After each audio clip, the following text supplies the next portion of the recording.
上一世，我和村里人人喊打的男人躺在苞米地里，爹娘嫌我丢人，当天就将我嫁给了他。妹妹拿着我的录取通知书去了首都上大学，大学3年，她在学校声名尽毁。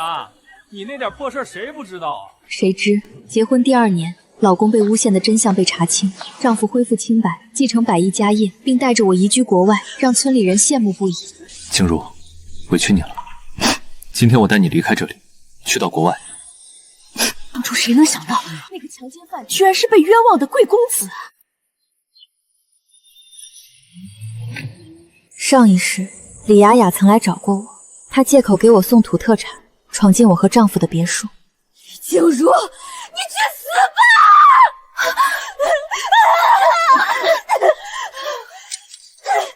李静茹，那天晚上我早就看见你被人迷晕拖进苞米地了，我是故意不救你，第2天才带着全村人去找你。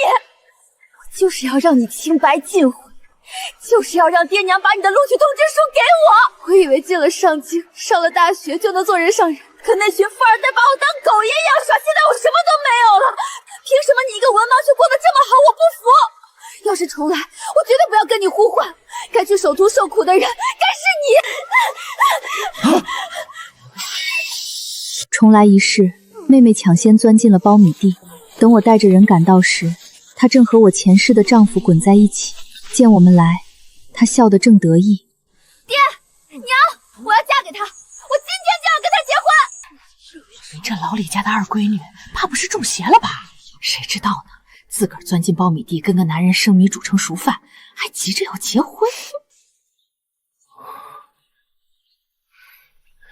我会对你负责的，我会对你好一辈子。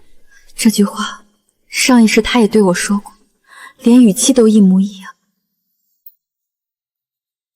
你怎么当姐姐的？你要是看好他了，他能跑到苞米地给他畜生欺负吗？雅雅，跟妈回家，这个婚不能结。说什么也不许你嫁给这种人。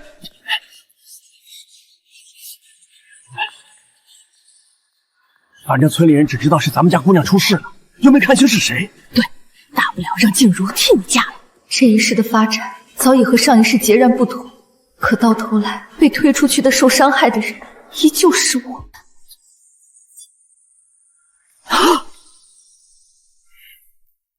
如果真的是你说的那样，那这个婚是该结。要是到时候发现是假的，你就赶紧跑，让你姐回来顶替你。姐姐，这辈子该轮到我享受好日子了。你还是去那个破学校受搓挠吧。李雅雅，你谁让你动他的？滚！雅雅，没事吧？阿慈，我没事儿，姐姐就是担心我罢了。我们走吧，今天爸妈给我们2个办婚礼。瞧瞧，这老李家真是绝了，闺女被个不知名的男人钻了苞米地，不报案就算了，还上赶着办喜事儿。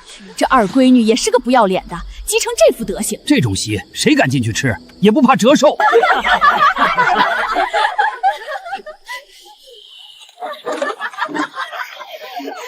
闭嘴！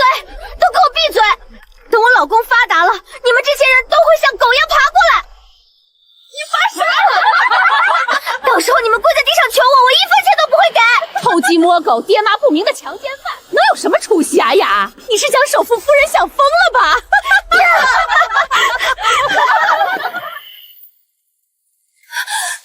人家骂你妹妹，骂你爹妈，你怎么不知道拦着？你是个死人啊！不该骂回去吗？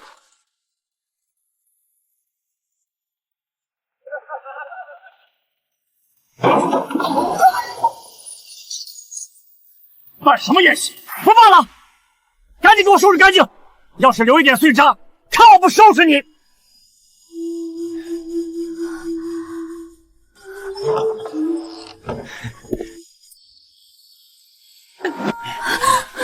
爸，有什么冲我来，别动静茹。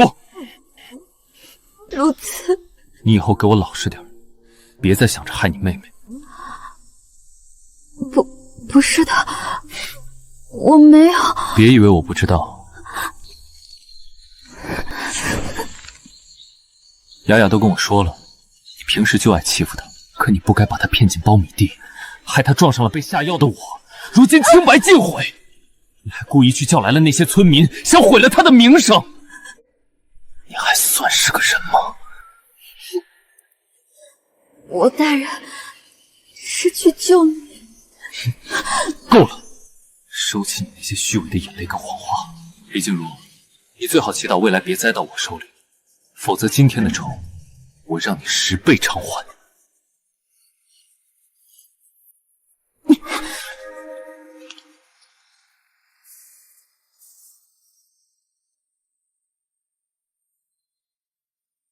好了，不哭了。今天是你受委屈了，我以后一定加倍补偿。上一世，我与陆慈争吵后，陆慈也是这样环抱着我，在我耳边低语，语气也一模一样。我心如刀割。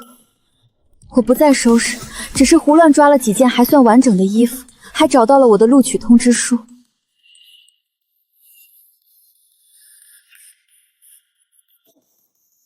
一张去首都的车票，最近的一班。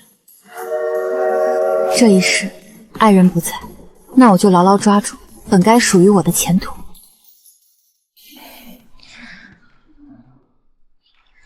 这地方连个空调都没有，办个手续真受罪。就是。老师您好，我想申请勤工俭学。勤工俭学岗位很辛苦，一般是搬运物资、打扫阶梯教室，你确定能干？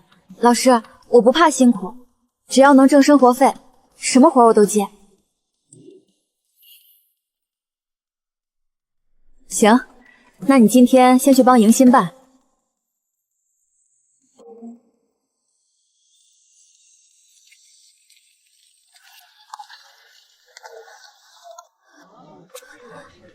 再坚持一下，只要挣够这个月的伙食费。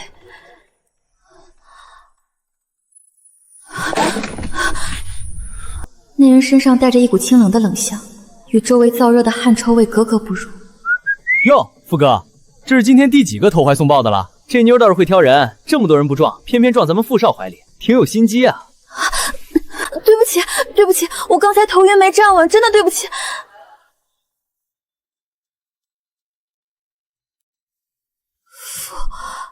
父亲呢？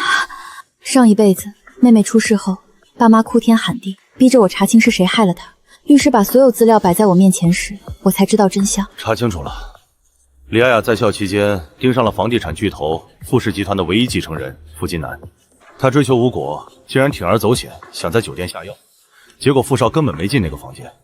傅家震怒，不仅勒令学校开除他，还动用法律手段让他背上了刑事官司，名声全毁了，他才被灰头土脸的赶回老家。富哥，你看这妹子吓得脸都白了，是不是被你这气场给震慑住了？这种农村来的见识少，估计是第一次见富哥这种级别的帅哥，腿软了吧？还没看够？这一世绝对不能重蹈覆辙，只要离他远远的，我就能安稳毕业。对不起。哟，新鲜事儿啊！这学校里竟然还有女人会躲着富哥跑的。富哥，这你就不懂了吧？这叫高端猎手的套路，说不定人家是在玩欲擒故纵呢，故意装的跟别的女生不一样，好让你记住她，挺新鲜的。富哥，无聊。下面请优秀学生代表大二金融系傅金南同学上台发言。快看，那就是傅金南，傅氏集团的太子爷，长得帅，成绩还年年第一，简直是天之骄子啊！这种人下辈子投胎都不一定能赶上人家的起跑线。进行本次会议的开幕致辞。这一世，我绝对不会跟他牵扯上任何关系。只要我不靠近他，他就不会死。我不靠近他，我也能安稳毕业。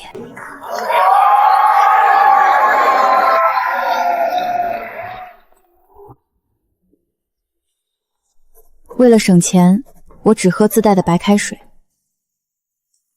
还去学校附近的餐厅当后厨挣钱。小李，动作再快点，后面还有一堆呢，别整天跟没吃饱饭一样。好的，经理，马上就好。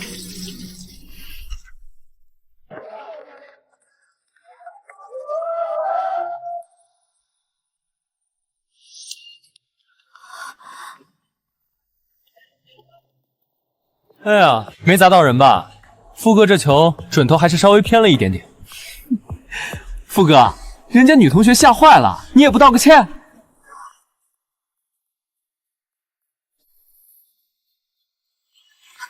静茹，你最近是不是惹到那个付金南了？怎么了？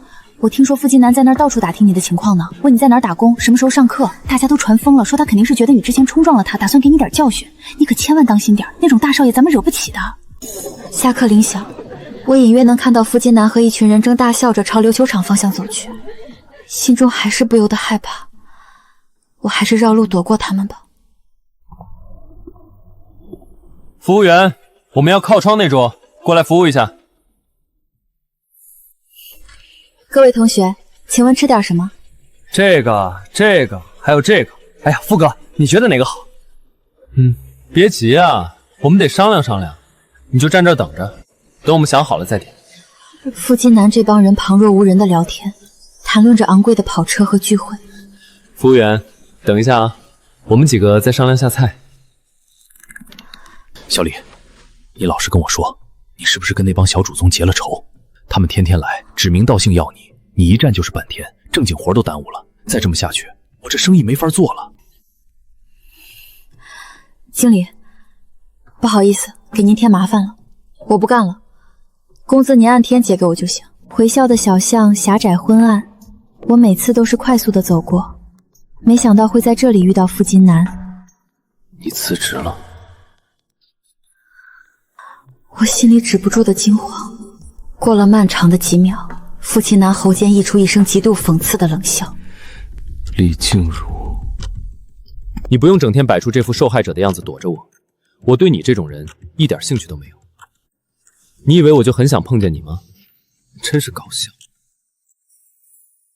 我看着他走远，才猛地松了一口气，手心里全是冷汗。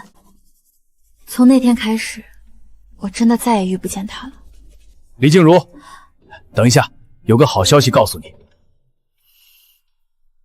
富士集团联合几家大企业资助了一批贫困优秀学生，校方根据成绩选拔，你在名单里，学费全免，而且每个月都有固定的生活费打到你卡上。富士的资助，听说那生活费比咱们一个月的生活费都多。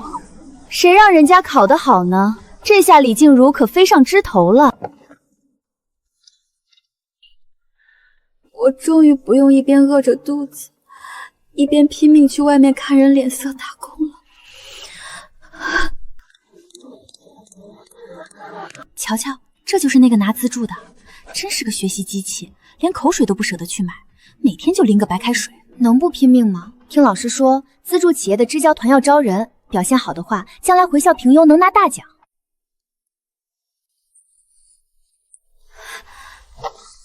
李静茹到了。好，人都齐了吧？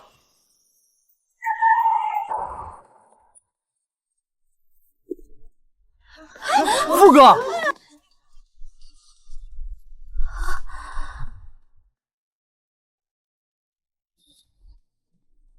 同学们，我们一起来看这个字。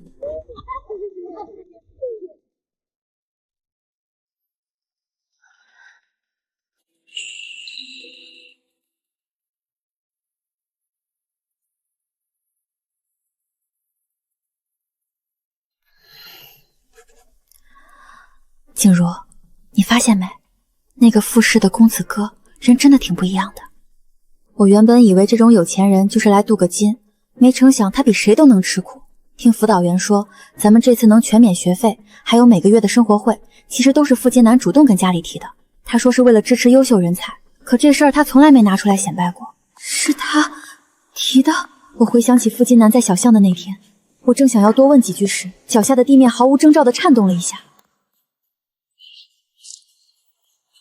刺耳的轰鸣声瞬间盖过了风声，黑暗中不知是谁发出一声变了调尖叫，划破了死寂。洪水来了，后山的坝塌了，快跑啊！一片嘈杂中，一道嘶哑的喊声穿透了洪水的咆哮。付金南，付金南在那边！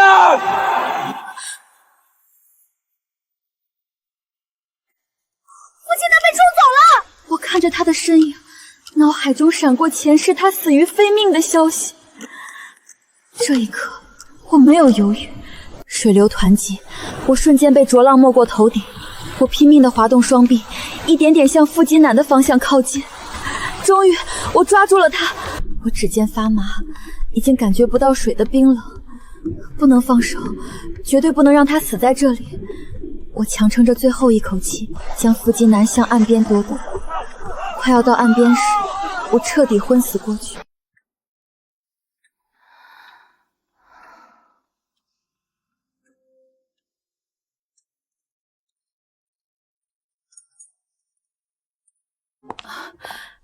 孩子，你终于醒了，有没有哪里不舒服？快跟阿姨说说。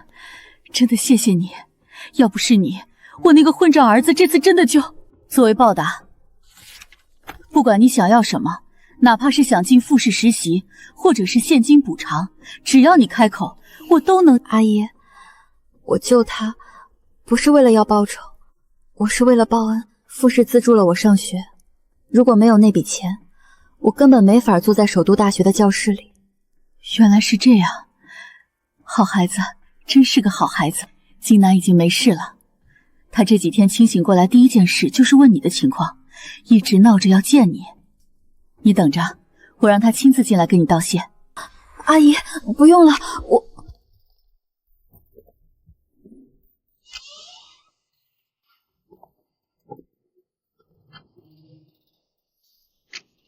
谁让你救我的？李静茹，你不是很讨厌我吗？既然这么讨厌，在那水里的时候，你为什么要伸手？为什么救我？别跟我说就为了报恩，大可不必。你为了这点钱去拼命，值得吗？我没别的意思，只要你开口，房、车、工作，或者你想进复试的董事局，你想要什么，我都可以给你。我的确有一个愿望。你说。你可以不要欺负我吗？以后在学校里，我们就当普通同学好好相处，可以吗？李静茹，我什么时候……算了，随便你。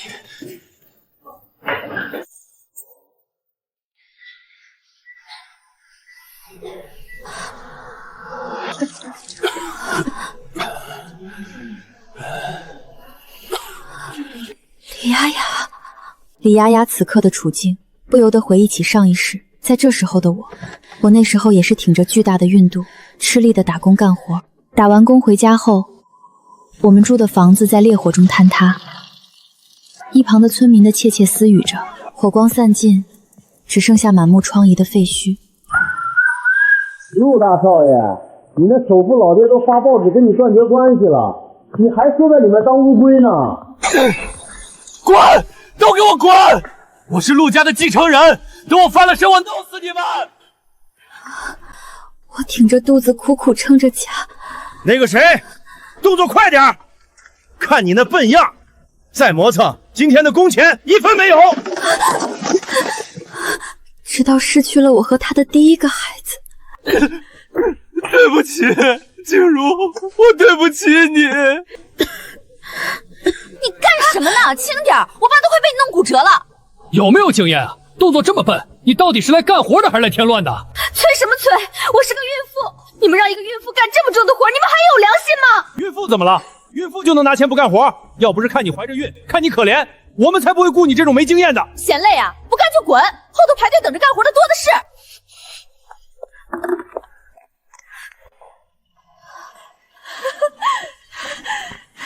姐姐，我早就说过吧，你逃不掉的，你迟早也会跟我一样，惹上那群高高在上的富二代。快跟我说说，你这次住院到底是因为什么？是被他们那群畜生推进游泳池里淹的，还是从教学楼顶上推下来的？我劝你一句，想在那个破学校混下去，就离那几个公子哥远点，别整天做梦攀龙附凤。你这种货色，给他们当玩具都不够。你以为你不说话就显得高贵了？你看看我，露丝对我多好，她每天变着法的疼我，重活都不舍得让我干。陆慈说了，他根本不是什么强奸犯，他亲爹是首富，很快他爸爸就会查清那个私生子的阴谋，替陆慈洗清冤屈。到时候我就是名正言顺的首富太太，是全天下最有钱的女人。而你，李静茹，你除了惹恼那些公子哥，最后只会被他们逼得狼狈滚回老家，一个人躲在阴沟里凄惨的死掉。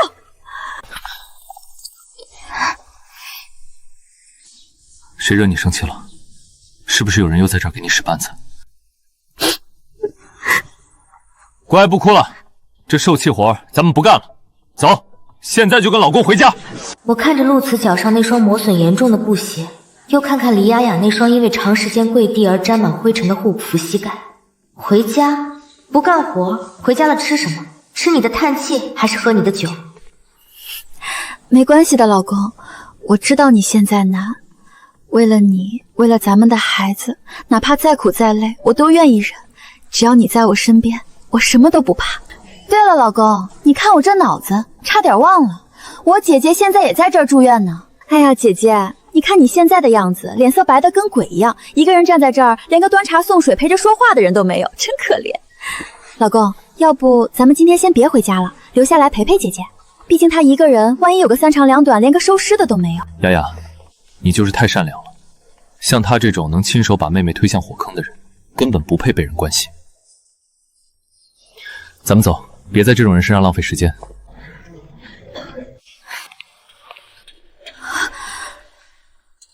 一家人，我还以为是哪儿来的穷亲戚，在这大呼小叫。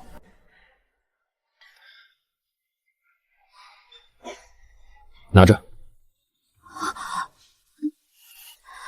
我家厨师今天早晨做多了，没人吃，扔了也是浪费。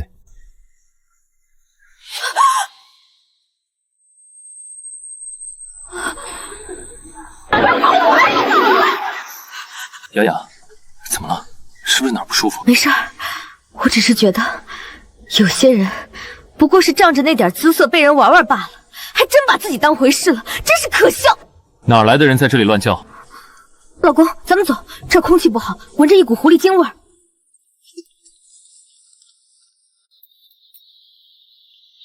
愣着干什么？趁热吃。谢谢你，父亲男。拿着，我家厨师今天又做多了，别浪费。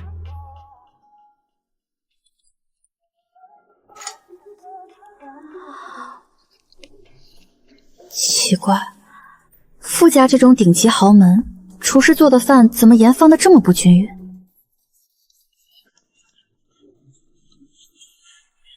傅金南，你不是金融系的吗？这可是大课，你来干什么？选修？怎么，这位置写你名字了？瞧见没？傅少居然来听这种枯燥的工科课，该不会是为了那个拿资助的李静茹吧？怎么可能？傅少那是出了名的眼光高，估计是找茬呢。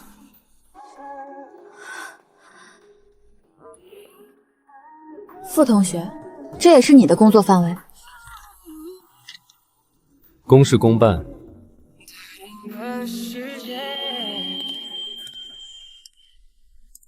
傅哥，咱大晚上跑这么远，就为了买包口香糖啊？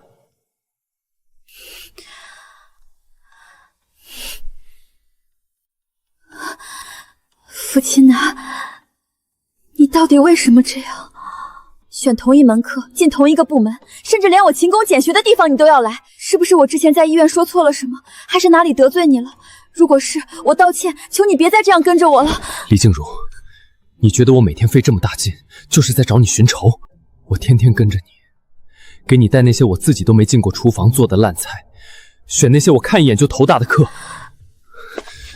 我是在追求你啊，李静茹，你到底是真的迟钝，还是压根就没把我当人看？我喜欢的是你。你放开我！不行，绝对不行！李雅雅的下场就是因为靠近了他，傅家、傅金南，那是会吞噬一切的深渊。我不敢，我赌不起。也许他察觉到了我的躲避。从那天起，他真的再没有出现在我身边。半年之后，我终究还是忍不住向其他人询问：“哎，最近怎么没在学校看见傅青南了？”静茹，你消息也太滞后了吧？你竟然不知道？傅少那是顶级豪门，咱们这种地方留不住他的。傅金南已经办好手续，准备出国留学了。听说这几天都在外面处理傅氏的产业。出国？什么时候走？具体的日期？半个月后啊，好像是12月10号的飞机。我的大脑轰的一声，我想起上一世的新闻，一架从 A 国飞往 C 国的客机在途中发生故障。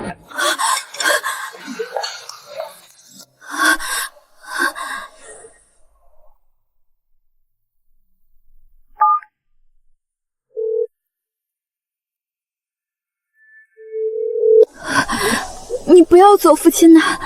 李静茹，你躲了我半年，现在跟我说这个，你不让我走，你凭什么不让我走？你以什么身份、什么立场在这儿命令我？我只是……行啊，既然你开了口，那我给你一个机会。12月9号晚上，云端酒店，过来陪我吃顿饭。我只给你一个机会，来当面劝我。如果劝的有道理，我就留下；如果劝不住，我当晚就走。好，我答应你，我一定准时到。请问傅金南傅先生订的包厢在哪儿？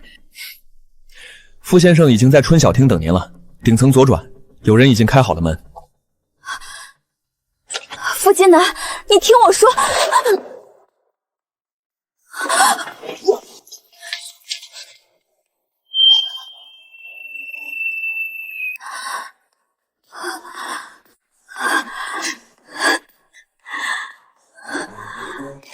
李静茹，我说过的，只要你栽到我手里，我就让你10倍偿还。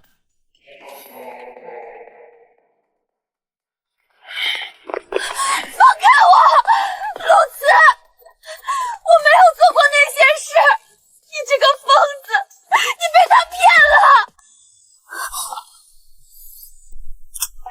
李静茹，你在哪儿？为什么包厢里没人？回话。傅少爷是吧？别打了，你以后别再缠着我姐姐了。让他亲口跟我说，我不信。什么啊？你不信？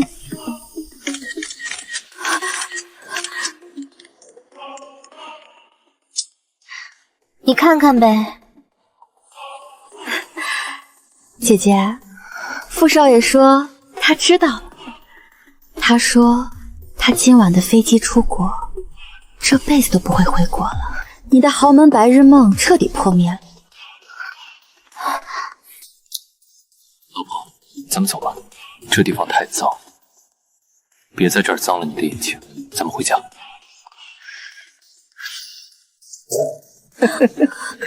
别挣扎了，李小姐。小嫂子，你没事吧？谁给你们的胆子，在我们的地盘欺负我们小嫂子的？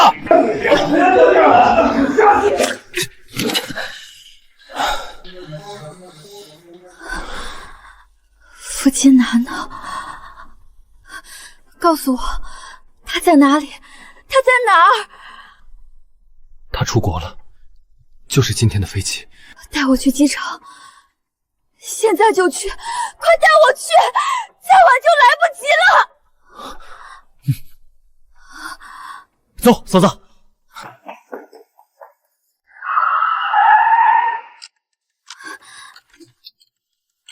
快去机场，再晚就来不及了。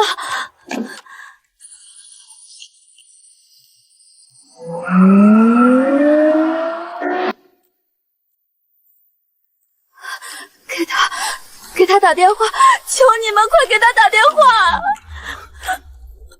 告诉他，让他不要上飞机。嫂子，你先冷静点，机场就在前面了。不行，还是没人接。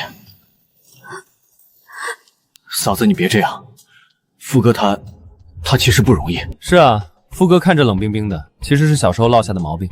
他妈以前忙事业，家里那个最受信任的保姆背地里动不动就虐待他，所以他才会有情感障碍，根本不知道该怎么跟人相处，更不知道该怎么表达喜欢。他怕自己的一厢热诚换来的又是那种冷血的对待。他要是以前做了什么让你误会的事，你别往心里去。他就是个不知道怎么爱人的傻子。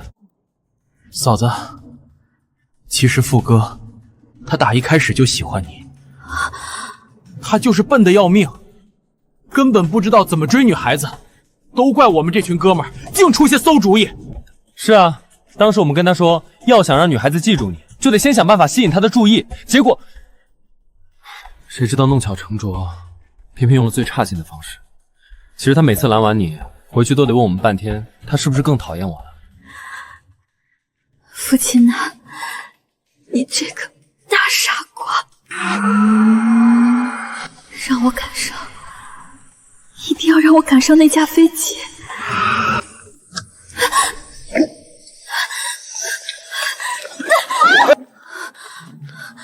10号登机口，10号登机口。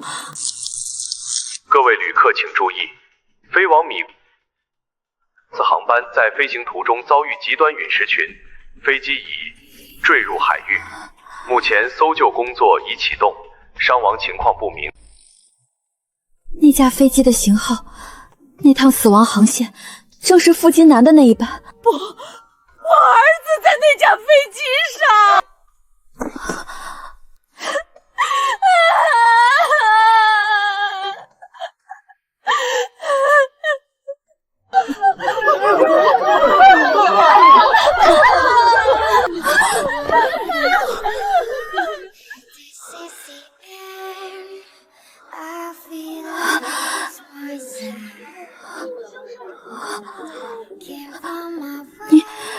你没事，真的没事。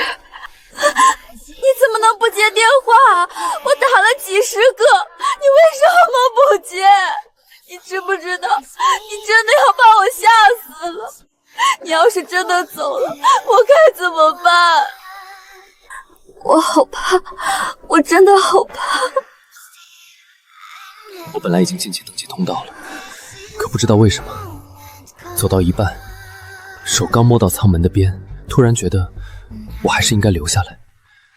哪怕你不要我，哪怕你躲着我，我也应该再争取一次。李静茹，你回答我，你这么害怕我出事，这么担心我，是不是因为你心里是有我的？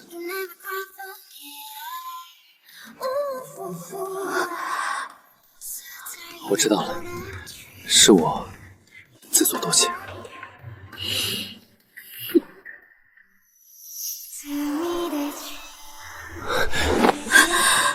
我真的改变了我的噩梦，我不该再用噩梦所发生的阴影去否定现实中的感情。快看，陆慈那个案子居然翻转了！听说陆家那个老头子已经亲自接她回去了，这李雅雅真是走大运了，这下真要当阔太了。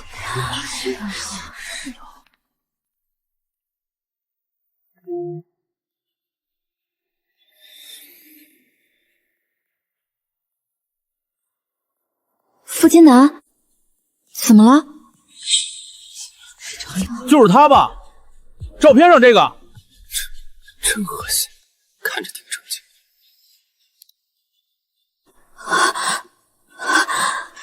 陆慈，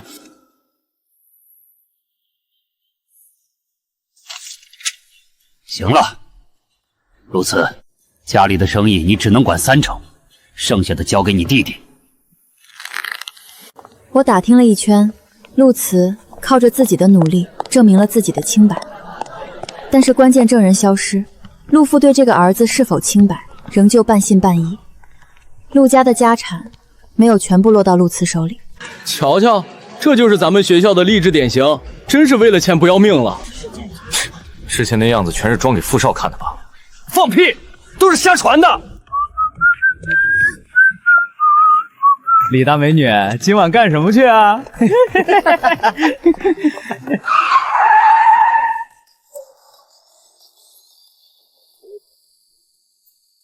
我看谁敢再跟一步。静茹，上车。我已经约了国内顶尖的律师团，不管源头在哪儿，我一定帮你讨回公道。我相信你，我也收集好了证据。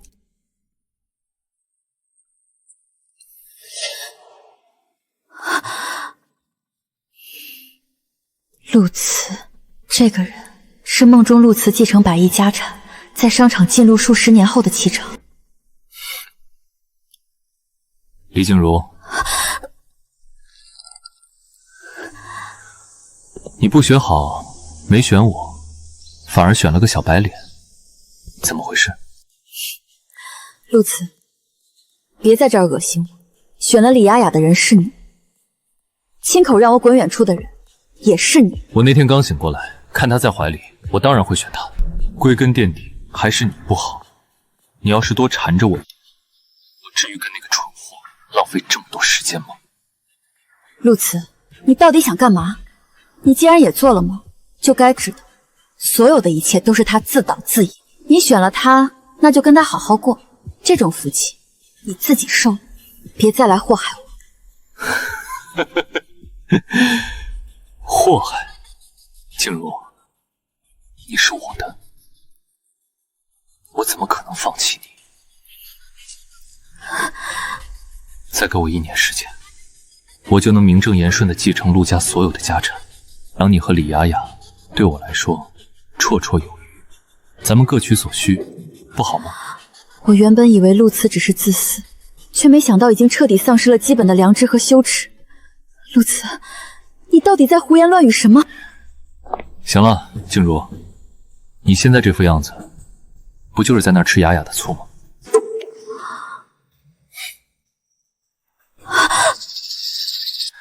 咱们俩虽然知根知底，但李雅雅已经失去了清白，除了赖着我，没别的地方可去，所以就让她当正房吧。我给她名分，爱给你，陪伴也给你，父亲难能给你的生活，我能给你双倍。你还有什么不满足的？安排的真好，陆慈，你真让我长见识。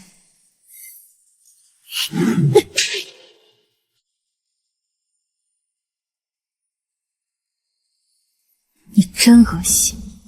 你不止恶心，你还亲手毁了我所有关于幸福的回忆。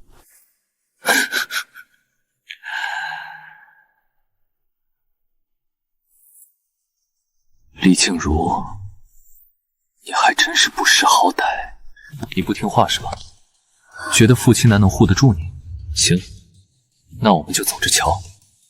我倒要看看，等全天下都知道你是个什么货色的时候，那个小白脸还会不会要你？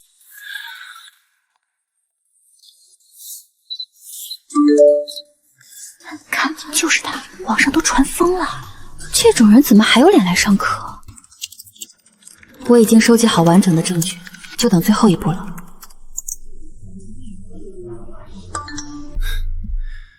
传播不实的谣言来逼迫人，陆家需要承担后果。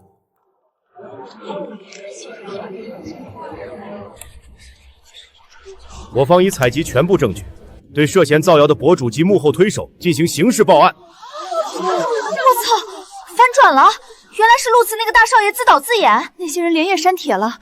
你们看，刚才骂的最猛的那个校园通发道歉声明了。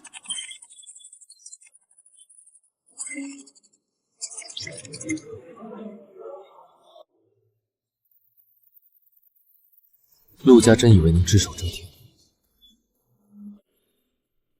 截掉他们所有正在洽谈的海外项目，通知各大银行，陆氏的风险评级要重新定义。什么？我们的海外原材料项目被富士中途截获了！完了，所有的授信额度都被卡死了，我们1分钱都拨不出来。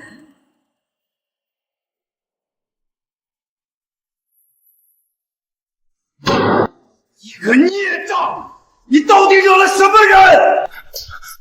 那是富士，你那是踢到了钢板吗？你是要把陆家全族都送进火坑？董事长，再不表态，傅氏那边的下一轮打击就要把我们最后一点活钱也吞了。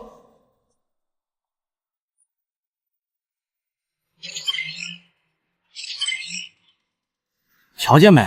那个陆家大少爷以前多嚣张，现在被自家老子踢出局了。得罪了不该得罪的人，谁能保得住他？怎么会这样？我是重生的，我明明应该是最后的赢家。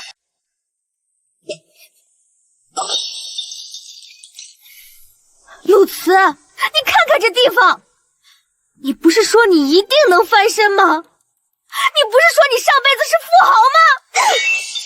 要不是因为我知道你以后会有百亿家产，我会在这跟你吃苦，我图你什么？图你现在这张颓废的老脸吗？我真是瞎了眼，早知道缠着付金丹有用，我当初在学校就该多缠他几次。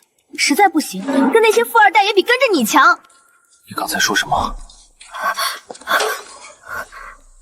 付金南，上辈子，李雅雅，你也有记忆？是啊，那又怎么样？要不是你自己没用，连个富家都斗不过，我至于沦落到在这儿洗碗擦地吗？原来是这样，原来是因为你。如果不是你上赶着进苞米地，我怎么会一步步走到今天这个地步？是你害了我！你放屁！你就是个废物，没用的窝囊废！你这个拜金虚荣的女人，你这个贪婪自私的女人，你个不择手段的女人，你这个眼高手低的废物，你这个懦弱无能的废物，你这个重生废物！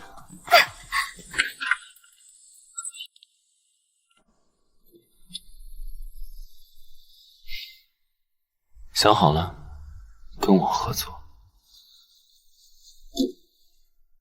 他那种废物，不配拥有任何东西。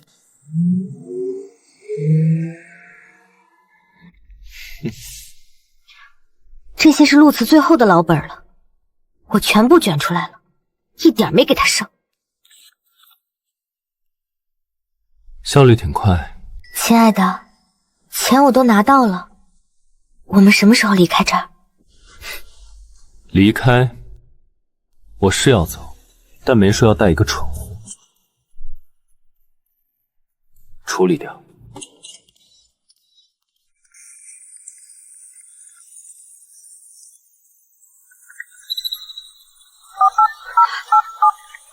对不起，您拨打的电话是空号。李雅雅彻底失去依靠，狼狈离开这座城市，再没人见过她。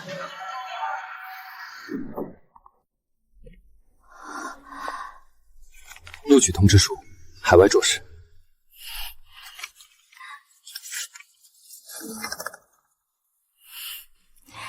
付金南，我们做到了。这只是开始。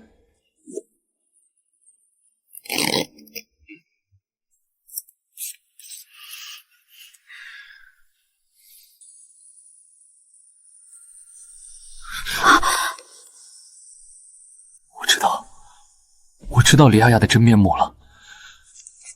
我真的没想到，她跟我在一起，只是为了那些家产。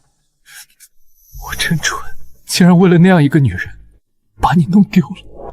静茹，你听我说，我心里一直爱的人都是你。之前在酒店，我说的那些话都是我气糊涂了，都是赌气。我是吃醋，我才会那样说气你的，真的。你相信我，原谅我好不好？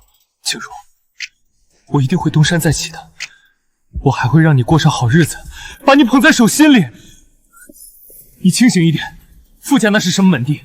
他们家根本不会让你这种出身的女孩嫁进去。傅奇南他只是在跟你玩玩，只有我对你才是真心的。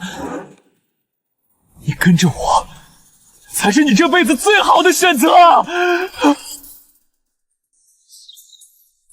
老婆，看来我得给你请几个专业保镖了，省得有些不知死活的苍蝇总来烦你，看着都倒胃口。我才不是跟他玩玩。在这个世界上，连自己女人都护不住，甚至亲手推出去的男人，统统都是垃圾。而我，不是。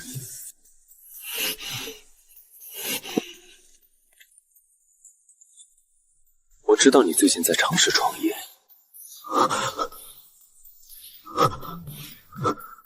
我也知道你正在四处寻找资源，你大可以继续挑战我的耐心。要是再敢纠缠他一次，我会让你在这个圈子里被彻底封杀。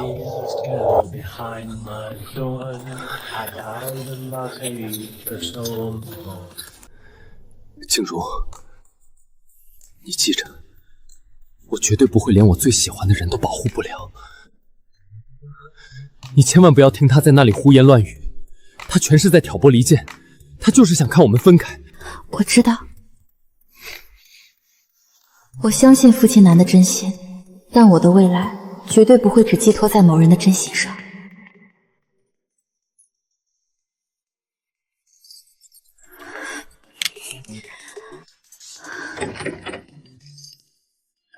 李静茹，你眼里还有没有你男朋友？我就这么不重要吗？你看看你，一天到晚就知道待在实验室，家里什么都不管，你就差睡在这些瓶瓶罐罐里了。静茹啊，这一路回来辛苦了，看到你拿到这么大的成果，我这颗心总算是落地了。我当初第一眼见到你，就知道你是个踏实、优秀的好孩子。傅家能有你这样的准媳妇，是金南的福气。妈，人家刚回国，你别说这些让他压力大。哟，这会儿知道心疼了。也不知道当初是谁非要背着家里拿自己所有的零花钱去偷偷资助贫困学生。他当时啊，怕资助的人目标太明显，非要逼着学校多设几个名额，说是怕那个女孩心思重、自尊心强，知道了真相会不肯接受。妈，那都是陈年旧事了，你提他干什么？吃菜吃菜。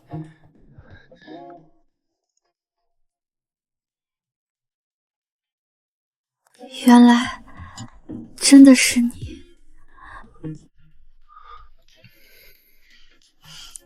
既然都回国了，金南，你还不抓紧，别让人家好姑娘等太久。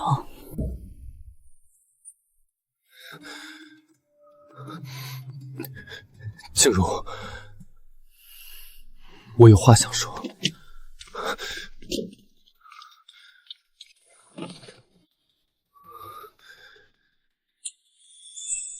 我从很久以前就，我是说，静茹，可以嫁给我，我想照顾你，我真的，我愿意。